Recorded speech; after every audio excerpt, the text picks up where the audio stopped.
AP, Madrid. To help ease the economic crisis brought on by Russia's war in Ukraine, Spain on Tuesday announced a new set of measures, including the elimination of the value-added tax on basic foods like bread and milk and the extension of rent and eviction controls.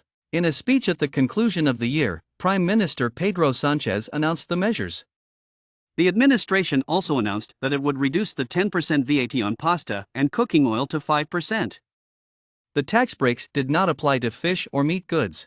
The three humanitarian measures packages enacted since the war's start in February, according to Sanchez, will cost roughly €45 billion, $48 billion, including $10 billion for the most recent set of measures. Although Spain's inflation and energy costs have dropped significantly in recent months, many Spaniards still endure tremendous hardship as a result of a crisis that began with the COVID-19 epidemic in 2020 and was made worse by the war. For another 6 months, the government will continue to reduce the power tax from 10% to 5%.